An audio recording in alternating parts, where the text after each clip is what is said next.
One team.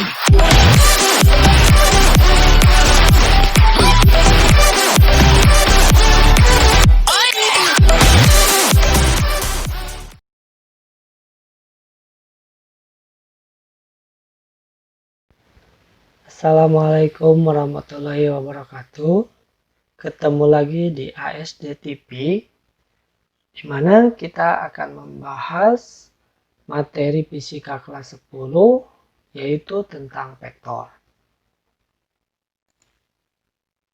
Nah, sebelum kita lanjut ke vektor, pastinya kita pernah belajar tentang besaran.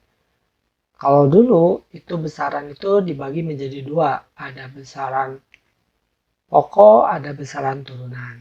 Nah, di sini besaran juga dibagi ke dalam dua bagian berdasarkan arahnya. Nah, berdasarkan arahnya itu besaran itu terbagi menjadi dua. Yang pertama ada besaran skalar, yang kedua ada besaran vektor.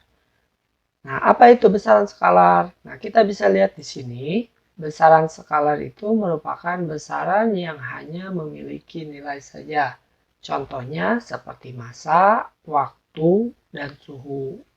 Nah, jadi di sini antara massa, waktu, dan suhu itu dia termasuk ke dalam besaran skalar. Memiliki nilai tapi tidak memiliki arah. Contoh misalkan kita lihat jam sekarang. Misalkan sekarang jam 12. Nah, jam 12 itu kan merupakan nilai, tapi dia tidak ada arahnya. Misalkan jam 12 arah utara tidak ada kan. Nah, itu yang namanya besaran skalar. Yang kedua ada besaran vektor, di mana besaran vektor itu merupakan besaran yang memiliki nilai dan arah. Contohnya seperti kecepatan, perpindahan, percepatan. Nah, misalkan di sini kecepatan. Kecepatan itu dicontohkan seperti kita mengendarai kendaraan. Misalkan Bapak mengendarai sepeda motor dengan kecepatan 40 km per jam ke arah utara. Nah, di sini kan ada nilainya 40 km per jam dan ada arahnya, bergeraknya. Misalkan ke arah utara, maka kecepatan tersebut disebut dengan besaran vektor. Begitu juga perpindahan. Misalkan ketika kita berpindah dari kiri ke kanan.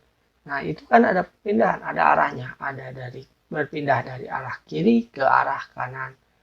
Nah, maka perpindahan juga termasuk ke dalam besaran vektor. Kemudian di sini vektor itu memiliki ciri, di mana cirinya itu dilihat dari lambang atau simbolnya. Nah, lambang besaran. Nah, di sini lambang besaran khusus untuk vektor. Ketika ada suatu besaran yang termasuk ke dalam besaran vektor, biasanya lambangnya itu atau disimbolkan dengan huruf kapital. Nah, di sini huruf kapital, di mana huruf kapitalnya itu biasanya ditambahkan di atas hurufnya itu ada anak panah. Nah, ini merupakan lambang dari besaran vektor, di mana dia memiliki nilai dan arah. Yang kedua, biasanya juga ada lambang besaran vektor itu dengan menggunakan tanda mutlak. Jadi ditambahkan tanda mutlak.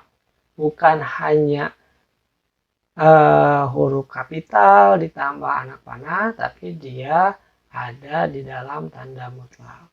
Nah, itu. Jadi cirinya itu ada dua. Seperti ini. Nah, kemudian ketika kita membahas tentang vektor, maka nanti tidak akan lepas dari yang namanya resultan vektor. Nah, apa itu resultan? Resultan itu merupakan bahasa lain dari penjumlahan. Jadi penjumlahan vektor. Artinya, kalau misalkan penjumlahan, pastinya di sini ada lebih dari satu vektor. Jadi ketika lebih dari satu vektor itu pasti ada yang namanya penjumlahan atau dinamakan resultan. Nah, resultan vektor itu di sini memiliki dua metode.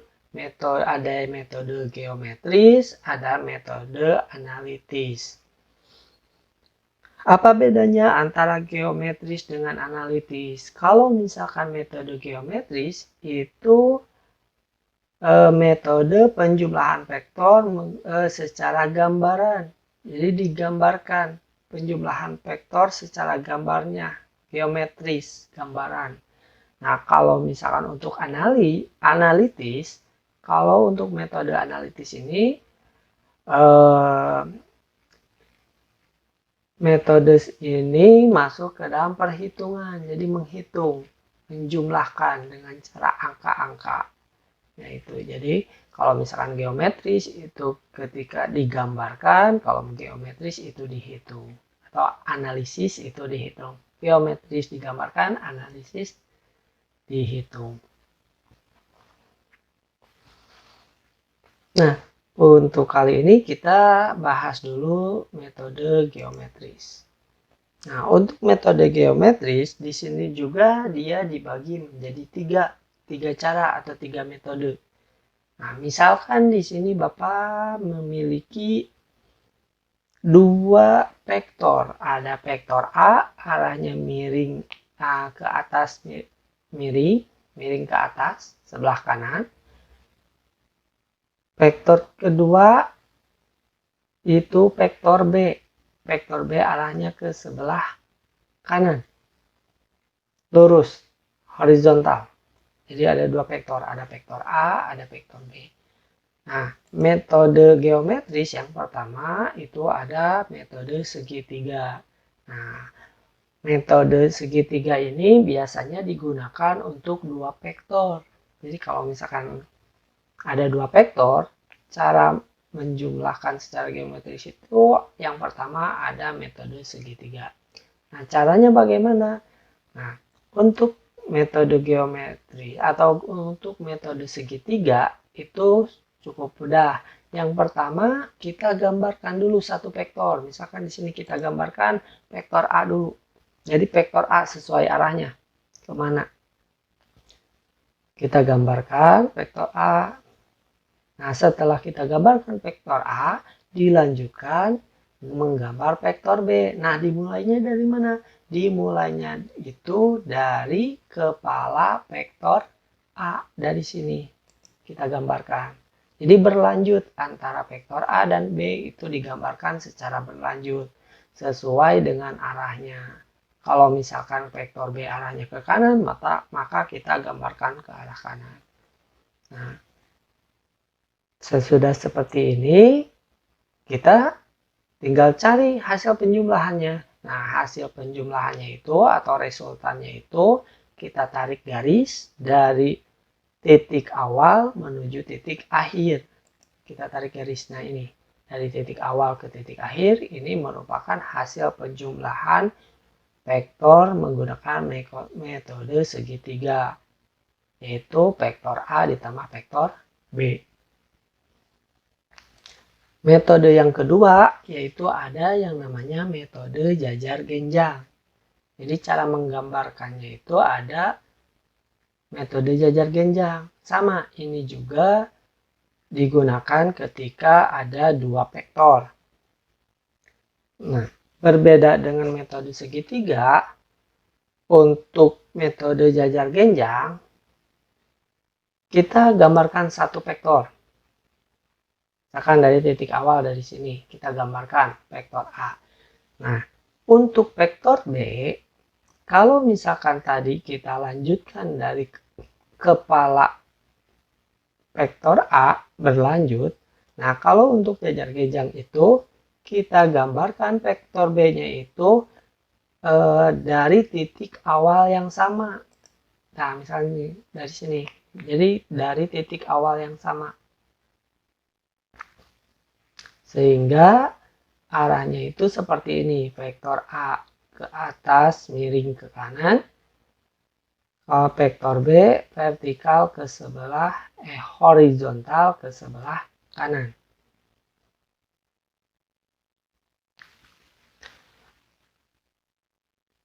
Nah, kalau misalkan sudah seperti ini, kita tinggal jumlahkan. Mana hasil penjumlahannya? Hasil penjumlahannya itu di sini. Ada di tengah-tengah antara A dan B. Nantinya kalau misalkan kita tarik garis dari A dan tarik garis dari B, dia akan membentuk sebuah jajar genjang. Nah, kenapa disebut jajar genjang? Maka karena nanti gambarnya itu seperti jajar genjang. A ditambah B, ini garisnya. Hasil penjumlahannya. Nah, itu untuk metode jajar genjang. Metode yang ketiga ada yang namanya metode poligon. Nah, kalau metode poligon ini digunakan ketika vektornya itu lebih dari 2. Jadi kalau misalkan 3 ke atas, itu kita harus menggunakan metode poligon. Nah, karena di sini contohnya baru 2, kita gambarkan satu lagi. Misalkan di sini ada vektor C. Nih, ada tambahan. Ada vektor A, vektor B, ada vektor C. Nah, untuk metode poligon itu sebenarnya hampir sama seperti metode segitiga. Jadi, cara menggambarnya itu berlanjut. Pertama, kita gambarkan dulu vektor A. Vektor A sesuai arahnya kemana. Nah, kemudian berlanjut ke vektor B. Vektor B arahnya ke sebelah kanan. Sama seperti segitiga, jadi digambarnya berlanjut. Kemudian vektor C-nya melanjutkan dari vektor B. Dilanjutkan. Nah, hampir sama kan, cuma bedanya itu kalau misalkan metode poligon itu kalau vektornya lebih dari 2. Nah, kalau misalkan sudah seperti ini, sama seperti metode segitiga. Hasil penjumlahannya itu kita tarik garis dari titik awal menuju titik akhir. Sehingga hasil penjumlahannya itu adalah A ditambah B ditambah C. Nah, demikian metode geometris cara menjumlahkan vektor. Nah, ada 3 metode ya. Ada metode segitiga, metode jajar genjang, dan metode poligon.